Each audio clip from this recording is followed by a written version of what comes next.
오늘 강의는 여러분 교재 44페이지에 있습니다. 성경과 고난 강의 6번째, 우리의 영적 성장을 위한 고난입니다. 여러분 교재 44페이지입니다. 성경 구절이 두 개가 있는데, 욥기서하고 베드로전서 두 개가 있는데 우리 한 목소리로 봉독하도록 하겠습니다. 우리는 이 세상에 살아갈 때 고난을 많이 당합니다.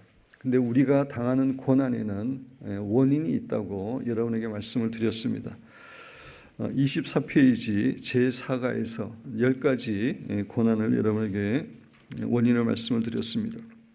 첫째, 인간의 죄로 인한 고난이 있습니다. 둘째, 우리의 자연 파괴로 인해 오는 고난이 있습니다. 세 번째, 하나님의 법칙을 어기는 우리의 무리한 행동을 통해 당하는 고난이 있습니다. 네 번째, 사탄의 공격으로 인한 고난이 있습니다. 다섯 번째, 신자이기 때문에 당하는 고난이 있습니다. 어제 이것에 대해서 자세히 설교를 했습니다. 여섯 번째, 우리의 영적 성장을 위한 고난이 있습니다. 일곱 번째, 우리의 믿음에 대한 테스트로 오는 고난이 있습니다. 여덟 번째, 하나님의 영광을 위한 하나님의 주권적인 고난이 있습니다. 아홉 번째, 천국에서의 우리의 상급을 위한 고난이 있습니다. 열 번째, 때로는 부당하게 당하는 억울한 고난도 있습니다. 오늘서부터 며칠간은 여섯 번째, 우리의 영적 성장을 위한 고난에 대해서 자세히 살펴보기를 원합니다. 그렇습니다. 하나님께서 우리에게 고난을 허락하시는 중요한 이유 가운데 하나는 우리가 그 고난을 통해서 영적으로 성장되기를 원하시기 때문입니다. 한 농부가 1년 내내 열심히 땀 흘려 농사를 지었지만 가을에 수확이 시원치 않았습니다. 그래서 불평을 합니다. 올해 강한 바람만 불지 않았다면 풍년이었을 텐데 하나님은 농사에 대해서 너무 모르신단 말이야. 이렇게 불평을 했습니다. 이 말을 들은 하나님께서는 그 농부에게 그 다음 한 해 날씨를 주관할 수 있는 권한을 주었습니다. 농부는 신이 나서 1년 동안 바람이 전혀 불게 하지 않고 적절한 햇빛과 비만 내리게 하면서 열심히 농사를 지었습니다. 그런데 가을이 되어 추수하도 논으로 나간 농부는 깜짝 놀랐습니다. 논에는 속이 텅 빈 쭉정이 뿐이었기 때문입니다. 그때 하나님께서 이 농부에게 말씀하십니다. 너는 거센 바람이 곡식의 뿌리를 튼튼하게 해주고 저항력을 길러주는 것을 모르고 있었구나. 올해는 바람이 불지 않아서 벼들의 뿌리가 약해져 열매로 가져갈 자양분이 모자라 모두 쭉정이가 된 것이란다 라고 말씀을 하셨다고 합니다. 실제로 우리나라의 한 식물학자에 의하면 겨울이 지난 후에 3월에 강한 바람이 불 때에 나무 가지가 바람에 마구 흔들리는 모습이 보기에는 애처롭지만 그 바람이 나무에는 꼭 필요한 것이라고 합니다. 그렇게 강한 바람에 가지가 흔들리고 나무가 흔들림으로써 새 잎을 내는데 필요한 영양분이 위로 잘 올라갈 수 있다는 것입니다. 사랑하는 성도 여러분, 거센 바람이 식물의 성장에 도움이 되는 것처럼 우리의 고난과 시련의 바람이 우리의 영적 성장에 도움이 된다는 사실을 우리가 잊어서는 안 됩니다. 그래서 아가서에 보면은 술람미 여인은 남풍뿐만이 아니라 북풍이 불어오기를 원했던 것입니다. 어제 우리 주일 찬양에서도 이 찬양을 했습니다. 여러분 교재에 아가서 4장 16절에 보면 북풍아 일어나라, 남풍아 불어라, 나의 동산에 불어서 향기를 날리라, 나의 사랑하는 자가 그 동산에 들어가서 그 아름다운 열매를 먹기를 원하노라. 이 술람미 여인은 남풍뿐만 아니라, 남풍은 따뜻한 바람이고 순풍의 바람입니다. 우리에게 은혜가 되는, 도움이 되는 그런 바람이고, 북풍은 차가운 시련의 바람입니다. 역경의 바람을 의미합니다. 근데 술람미 여인은 남풍뿐만 아니라 북풍도 불어오기를 원했습니다. 그것을 통해서 자기가 향기를 나리고 사랑하는 자 예수님에게 아름다운 열매를 드리기 위함이라고 술람 여인은 고백하고 있습니다.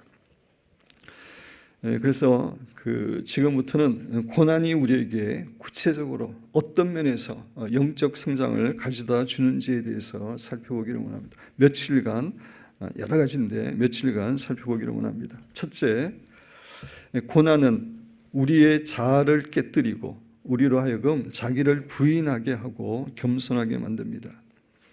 다시 한번 읽어드립니다.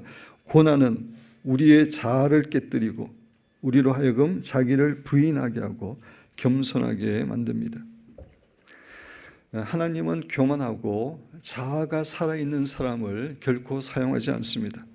자아가 살아있는 사람은 하나님의 뜻대로 행하지 아니하고 자기 마음대로 하려고 하는 경향을 가지고 있기 때문입니다. 따라서 하나님께서 사람들을 사용하기 위해서는 먼저 그 사람의 자아를 깨뜨리고 철저하게 낮추시고 하나님께 항복하도록 하십니다.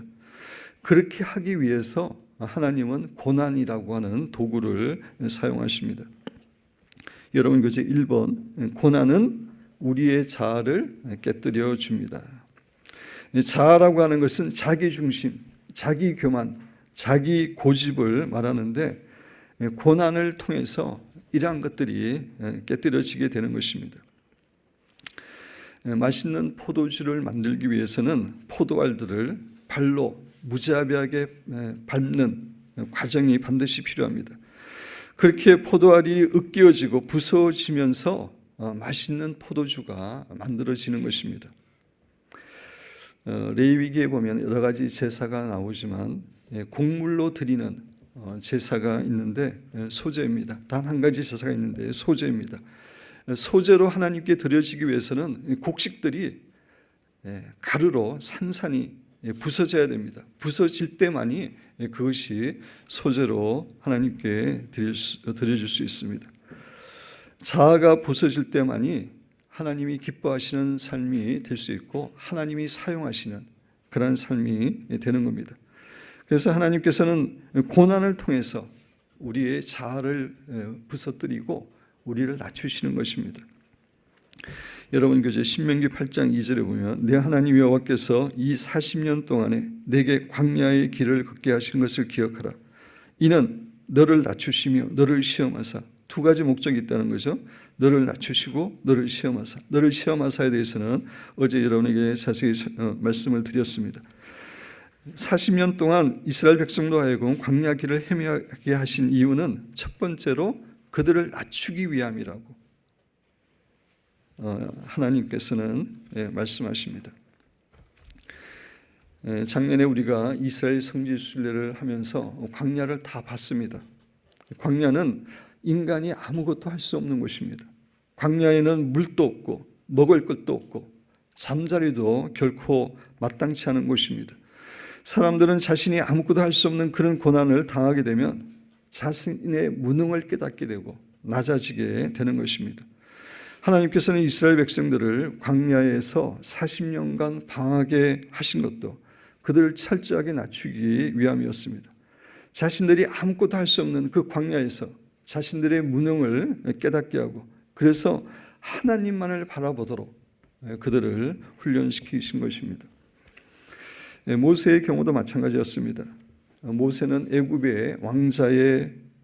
애굽의 공주의 양자로서 왕궁에서 자랐고 왕이 될 수 있는 가능성을 가지고 있었던 교만한 사람이었습니다.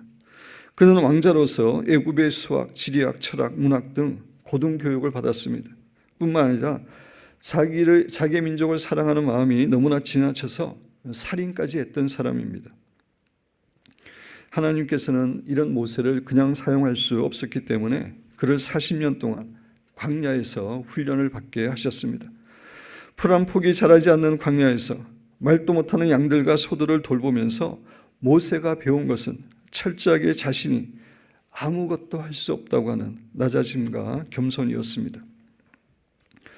모세가 광야의 고난을 통해서 자아가 깨어지고 마음이 겸손하게 낮아지게 되자 하나님은 모세를 사용하십니다.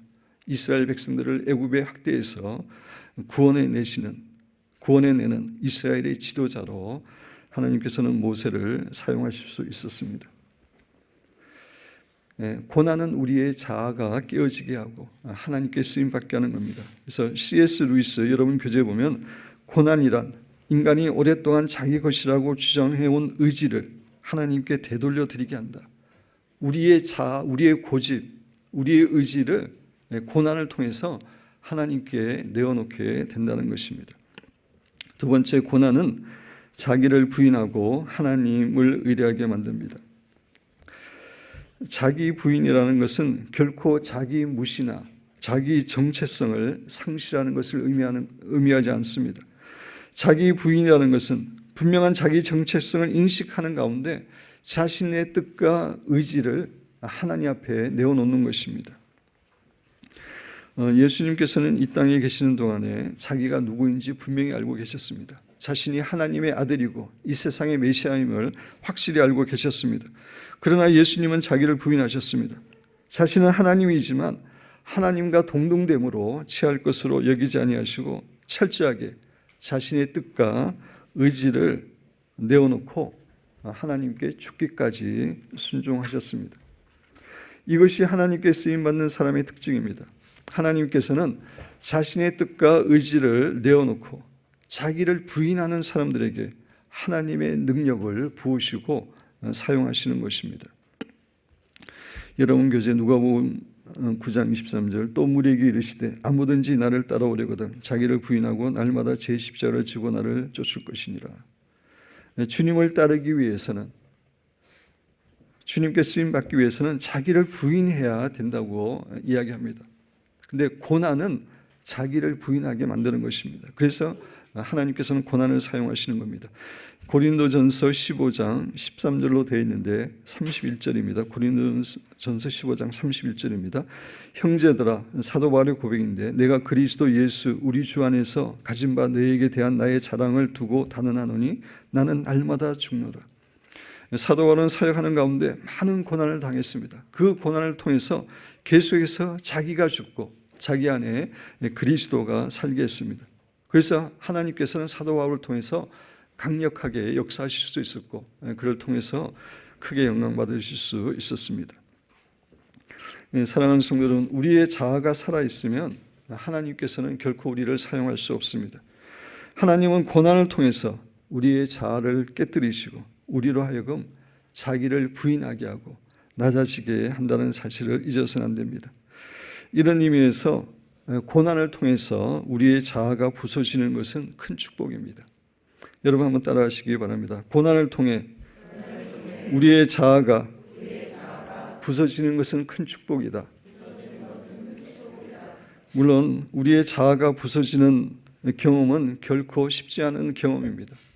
자존심이 깎이고 자기가 아무것도 할 수 없다는 무능함을 깨닫고 이런 것들은 고통스러운 것이지만 그런 고난을 통해서 자아가 깨어짐으로 하나님께 쓰임받는 사람이 될 수 있는 겁니다. 두 번째, 고난은 우리로 하여금 하나님께 항복하도록 하고 하나님의 말씀에 순종하게 만듭니다. 고난은 우리로 하여금 하나님의 말씀에 순종하도록 만듭니다. 우리 신자에게 있어서 순종이라는 것은 너무나 중요한 것입니다. 제가 종종 여러분에게 말씀드리지만 하나님과 우리 사이의 관계의 가장 기본은 순종입니다. 사랑이 아니고 순종입니다. 창조주 하나님과 피조물인 우리의 관계의 가장 기본은 순종입니다. 그래서 하나님께서 아담과 하와를 창조하시고 나서 그들에게 첫 번째 요구한 것도 순종이었습니다. 선악을 알게 하는 나무의 실과를 따먹지 말라고 하는 그 명령에 순종하는 것이었습니다. 그들에게 처음부터 나를 사랑하라, 나를 공경하라, 존경하라 요구하지 않고 그 명령에 순종하기를 원하셨습니다. 왜냐하면 하나님의 명령에 순종하는 데에는 하나님을 사랑하고 하나님을 경외하고 하나님을 존경하는 이 모든 것이 포함되기 때문입니다. 하나님과의 우리의 관계에 있어서 순종이 너무나 중요한데 하나님께서는 고난을 통해서 우리로 하여금 하나님의 말씀에 순종하는 사람으로 만드십니다. 송아지는 어느 정도 자랄 때까지는 자유롭게 이렇게 놓아두지만 일단 때가 되면은 반드시 그 길을 꺾어야 한다고 합니다. 만일 송아지의 길을 꺾지 않고 그냥 놔두면 그 송아지는 일평생 자기 마음대로 살기 때문에 주인에게 전혀 도움이 되지 않는다고 합니다.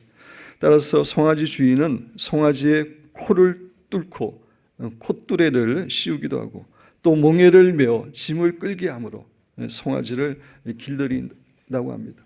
그렇게 고난을 통해서 길을 들임으로 주인을 위해서 귀하게 쓰임받는 소가 되게 하는 것입니다. 망아지나 야생마의 경우도 마찬가지입니다. 그래서 야생마의 경우 직업적으로 말을 훈련시키는 사람이 사나운 야생마의 등에 올라타서 그 말이 아무리 몸부림쳐도 내려오지 않습니다. 이렇게 시간이 흐르다 보면은 지친 말은 이내 야생적인 기질이 꺾이고 주인의 명령에 순종하는 그러한 말이 된다고 합니다. 또 미국 같은 경우에는 야생마를 훈련시키는 또 한 가지 방법이 있다고 합니다. 그 야생마를 잡아가지고 그 당나귀 줄을 메워서 당나귀를 이렇게 메워 놓는다고 합니다.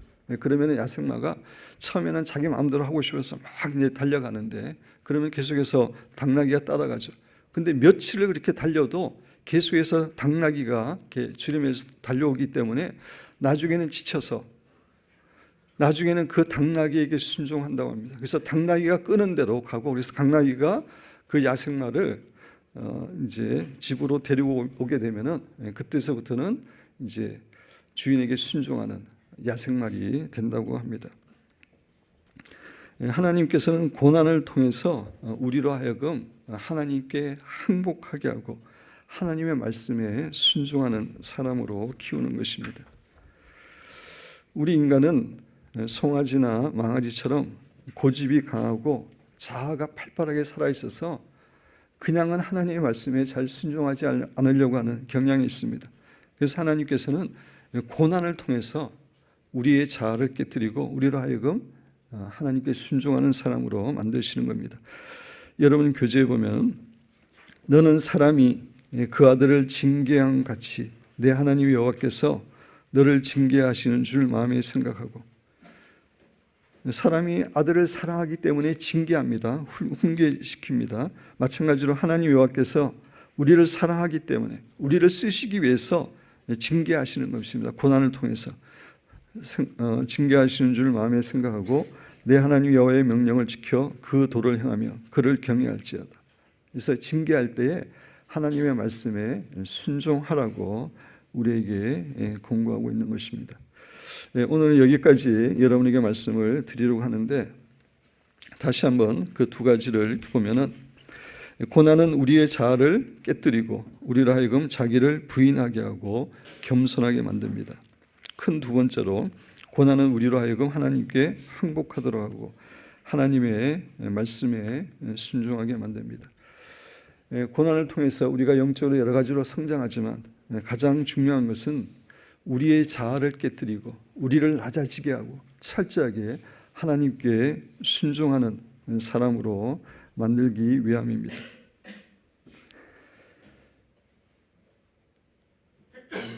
근데 사람들 가운데는 이런 고난이 옴에도 불구하고 너무나 자아가 강해서 자아가 낮아지지 않는 사람이 있습니다. 깨어지지 않고 자기가 나아지지 않고 여전히 하나님의 말씀에 순종하지 않는 사람도 있습니다. 그러한 사람들은 결코 하나님께 쓰임받지 못하고 일평생 하나님께 고난의 훈련만 받습니다. 자기가 나아지고 깨어지고 말씀에 순종할 때 하나님께 쓰임받을 수 있는데 계속해서 고집을 피우고 낮아지지 않고 깨어지지 않고 여전히 자기가 살아서 주인을 바꾸지 않고 자기가 왕으로 살아가기 때문에 그런 사람은 하나님께 쓰임받지는 못합니다. 하나님께 쓰임받아야지 삶의 의미가 있고 하늘나라에서 상급을 받게 되는데 그냥 이 땅에서 계속해서 끝까지 고난만 당합니다. 훈련만 받고 인생을 의미 없이 살다가 가는 것입니다. 그런 관점에서 여러분 하나님께서 우리에게 주시는 고난의 중요한 목적은 우리를 낮추고 우리의 자아를 깨뜨리고 우리가 하나님께 항복하고 말씀에 순종하도록 하기 위함입니다. 사랑하는 여러분과 저는 고난을 당하여 그렇게 낮아지고 하나님 말씀에 순종함으로 하나님께 귀하게 쓰임받는 아름다운 성도들이 되시기를 주님의 이름으로 축원드립니다. 네, 우리 묵상으로 잠시 기도하겠습니다.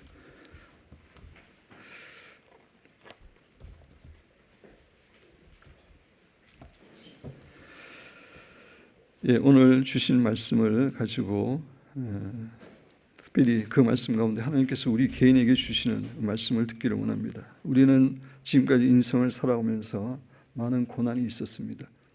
근데 그 고난의 중요한 목적 가운데 하나는 우리의 자아를 부서뜨리고 우리를 겸손케 하고 하나님께 순종하는 사람으로 만들기 위함이었습니다.